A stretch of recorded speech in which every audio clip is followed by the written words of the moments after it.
আমার শ্রেণীর ছাত্রছাত্রী আমি দীপান্বিতা ম্যাডাম আমার ইউটিউব চ্যানেল দীপাস টিচিংয়ে তোমাদের প্রত্যেককে স্বাগত জানিয়ে বলি, তোমরা ইতিমধ্যেই অবগত হয়েছো যে এবিটিএ থেকে টেস্ট পেপার প্রকাশিত হয়েছে। ক্লাস 12 সেমিস্টার 4 তোমরা এই নতুন সিস্টেমের একটা অংশ, যেখানে তোমরা কোশ্চেন প্যাটার্ন কীরকম হবে পুরোটাই তোমাদের কাছে অজানা। সেক্ষেত্রে কিন্তু এই এবিটিএ টেস্ট পেপার তোমাদেরকে অনেকটা এগিয়ে নিয়ে যেতে পারবে। তোমরা এখানে টেস্ট পেপারের প্রত্যেকটা পেজ যখনই সলভ করবে তোমরা বুঝে যাবে যে কোন কোন কোশ্চেনগুলো বেশি ইম্পর্টেন্ট এবং কোন কোন কোশ্চেনগুলোর উপর তোমাকে বেশি জোর দিতে হবে।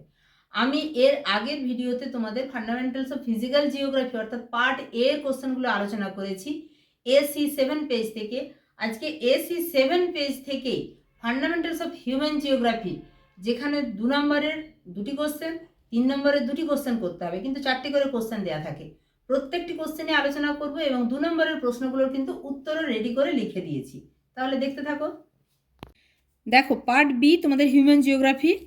এখানে প্রথমেই যে কোনো 2টি প্রশ্নের উত্তর দাও, 3 নম্বরের যে কোনো 2টি লিখতে হবে, কিন্তু এখানে প্রশ্ন দেওয়া আছে 4টি। আমি 4টি আলোচনা করব এবং এখানে যে 2 নম্বরের প্রশ্ন এগুলি কিন্তু সবগুলি আমি তোমাদের জন্য লিখে দিয়েছি।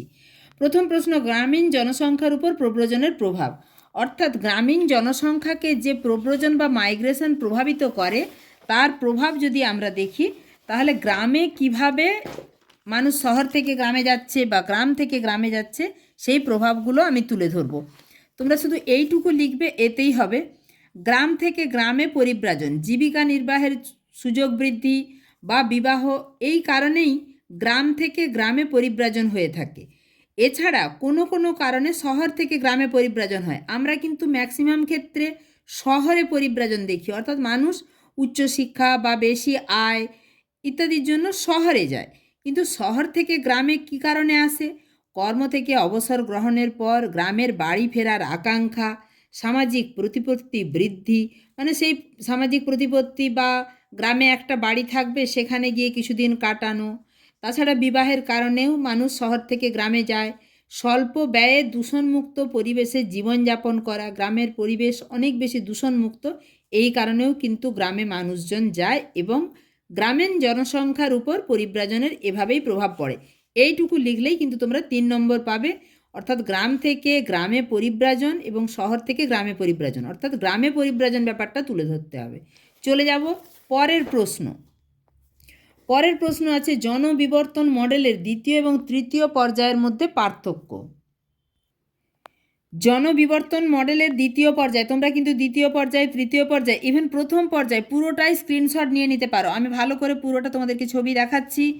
প্রথম পর্যায়, দ্বিতীয় পর্যায়, তৃতীয় পর্যায়, চতুর্থ পর্যায়, পঞ্চম পর্যায়, এখানে দেখো ছবিগুলো দেয়া আছে। প্রথম পর্বে জন্মহার কীরকম ছিল, আস্তে আস্তে জন্মহার কিভাবে বেড়েছে, তারপরে আবার কিন্তু পঞ্চম পর্বে কিছুটা কমছে। মৃত্যুর হার দেখো প্রথমের দিকে কতটা বেশি ছিল, তারপরে কমতে কমতে এই জায়গায় এসেছে।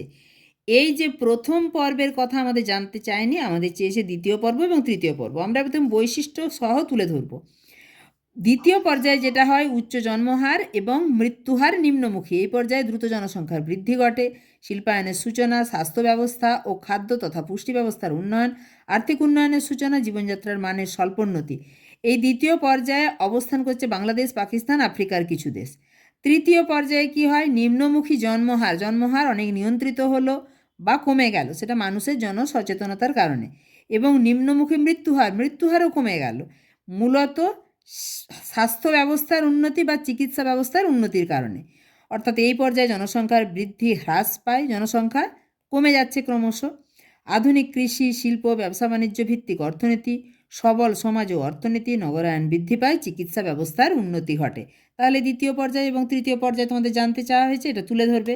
চলে যাব নেক্সট 3-এর দাগে, মানব উন্নয়ন সূচক নির্ধারণে বিভিন্ন গোলপোস্টগুলি সম্পর্কে লেখো। দেখো, মানব উন্নয়ন সূচক কাকে বলে? মানব উন্নয়ন বলতে সেখানে শিক্ষা, স্বাস্থ্য, জীবনযাত্রা বিভিন্ন সুযোগ সুবিধা লাভে সক্ষমতা অর্জনকে বোঝায়।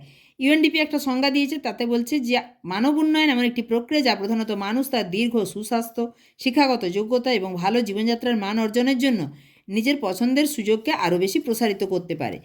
এবং এই সুসংবদ্ধ মানব উন্নয়নের কর্মসূচি অনুযায়ী এর মধ্যে যে বিষয়গুলি অন্তর্ভুক্ত রয়েছে সেগুলি হচ্ছে এর গোলপোস্ট।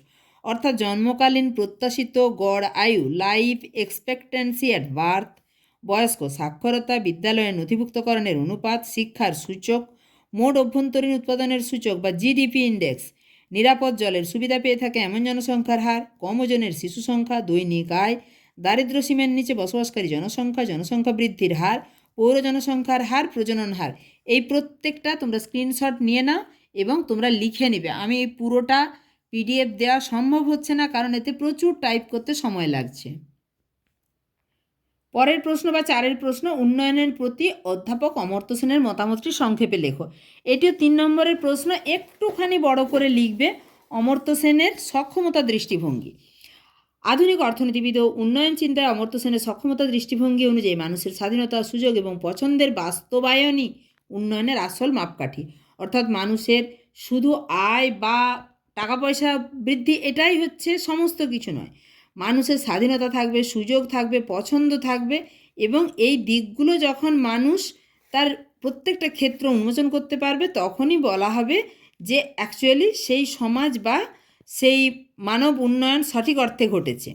মানুষের প্রকৃত স্বাধীনতা এবং ভালো থাকার সুবিধাগুলি হলো উন্নয়নের প্রধান লক্ষ্য। ডক্টর সেন মনে করেন অর্থনৈতিক উন্নয়ন শুধু আয় বা ভোগ বা সম্পদ দিয়ে মাপা যায় না, যেটা তোমাদেরকে বললাম। তাই মানুষের বাস্তব স্বাধীনতা, এটা পারলে একটু স্ক্রিনশট নিয়ে নাও, বা ক্ষমতা বৃদ্ধি করাই হলো প্রকৃত উন্নয়ন। অর্থাৎ একজন ব্যক্তি কি করতে পারে, কি হতে পারে কার্যত, সেটাই হলো উন্নয়নের প্রকৃত মানদণ্ড। তাহলে অমর্ত্য সেনের বক্তব্যের মূল কথা কি না, অমর্ত্য সেনের যে মতে ক্যাপাবিলিটি অ্যাপ্রোচ, অর্থাৎ সক্ষমতা দৃষ্টিভঙ্গি যেটা বলা হচ্ছে, সেটা হলো মানুষের সেই বাস্তব স্বাধীনতা ও সুযোগের পরিমাপ যার দ্বারা সে নিজের পছন্দ মতো জীবনযাপন করতে পারে। বা এখানে যে প্রাসঙ্গিক উপাদানগুলো, কার্য সম্পাদন, সক্ষমতা, কর্তৃত্ব, স্বাধীনতা, এই ব্যাপারগুলোও তুলে ধরতে পারো। এখানে তোমরা জানবে 3 নম্বরের বেশি প্রশ্ন আসবে না, ফলে এইটুকু লিখলেই কিন্তু যথেষ্ট। পারলে একটু স্ক্রিনশট নিয়ে নাও এবং এইখানটুকু ভালো করে বুঝে পড়বে, এবং আমি যে কথাগুলো বললাম আশা করছি বুঝতে পারবে। এবার আমরা চলে যাব 2 নম্বরের প্রশ্নে। এবার হিউম্যান জিওগ্রাফি 3 নম্বরের প্রশ্নগুলি সবগুলি আলোচনা হয়ে গেল। 2 নম্বরের প্রশ্নগুলি আমি আগেই বলেছিলাম, লিখে দিয়েছি। 4টি প্রশ্ন আছে, দেখো লিখে দিয়েছি। জনাধিক্য কাকে বলে? কোনো দেশ বা অঞ্চলের মোট কার্যকর জমি বা সম্পদ বা জমির যে বহন ক্ষমতা, তার তুলনায় যদি লোকসংখ্যা বেশি হয়ে যায়, অধিক হয়ে যায়, তখন তাকে বলে জনাধিক্য বা জনাকীর্ণতা। এরপরের প্রশ্ন, নারী সাক্ষরতা এবং জনসংখ্যা বৃদ্ধির মধ্যে সম্পর্ক কী? আমরা জানি যে নারী অর্থাৎ মহিলারাই সন্তান উৎপাদন করে। মহিলারা যদি সচেতন হয়, শিক্ষিত হয়, তাহলে কিন্তু অনেক ক্ষেত্রে জন্ম নিয়ন্ত্রণ সম্ভব হয়।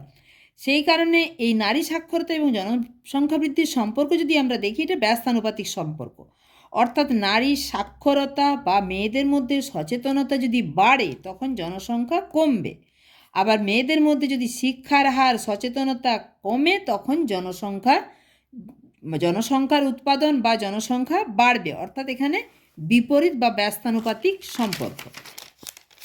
3, দরিদ্রতা বলতে কি বোঝো? দারিদ্র হলো এমন একটি অনাকাঙ্ক্ষিত, মানুষ কেউ দরিদ্র হতে চায় না বা দারিদ্র অবস্থায় থাকতে চায় না, তাই এই অনাকাঙ্ক্ষিত কথাটা ব্যবহার করা হয়েছে। আর্থসামাজিক পরিস্থিতি যেখানে ব্যক্তি বা পরিবার তাদের মৌলিক প্রয়োজন যেমন খাদ্য, বাসস্থান, শিক্ষা, স্বাস্থ্যসেবা এগুলো পূরণে অক্ষম। অর্থাৎ এই সমস্তগুলো দিতে না পারলে সেটাকেই বলছি দরিদ্র অবস্থা বা দারিদ্রতা। কল্যাণকামী পদ্ধতি বলতে কি বোঝো? ডেভিড স্মিথের মতে এই কল্যাণকামী পদ্ধতি হচ্ছে কোনো সমাজে মানুষের জীবনযাত্রার মান, স্বাস্থ্য, শিক্ষা, আয়, বাসস্থান এবং সামাজিক ন্যায় যত ভালো হবে, দেখো শুধু আয় নয়, শুধু স্বাস্থ্য, শিক্ষা এরকমই নয়, সামাজিক ন্যায়, যদি সামাজিক অপরাধ প্রবণতা বাড়ে, তাহলে সেখানে কিন্তু সেটা উন্নয়নের দিক বা উন্নয়নের রূপরেখা হচ্ছে না। সেই জন্য এই স্বাস্থ্য, শিক্ষা, আয়, বাসস্থান ইত্যাদির সঙ্গে সামাজিক ন্যায়ও যত ভালো হবে, সেই সমাজের কল্যাণের স্তর তত বেশি ভালো হবে। তাহলে বুঝতে পারছো, আমি কিন্তু এখানে ফান্ডামেন্টালস অফ ফিজিক্যাল জিওগ্রাফি অর্থাৎ পার্ট এর কোশ্চেনের উত্তর বলে দিয়েছি, পার্ট বি এর কোশ্চেনের উত্তর বলে দিয়েছি, এবার পার্ট সি এর পালা। তোমরা আমার চ্যানেলে চোখ রাখো, এইরকমভাবে এবিটিএ টেস্ট পেপার থেকে যতগুলি পেজ আছে প্রত্যেকটি পেজ কিন্তু আমি উত্তর সহ তোমাদেরকে সমাধান করে দেবো। তাই অবশ্যই চ্যানেলে নতুন হলে চ্যানেলটা সাবস্ক্রাইব করে রাখবে, বন্ধুদের মাঝে ভিডিওটা শেয়ার করে দিও, আর অবশ্যই একটা লাইক করতে ভুলো না। দেখা হচ্ছে খুব তাড়াতাড়ি পরের এই পার্ট সি নিয়ে।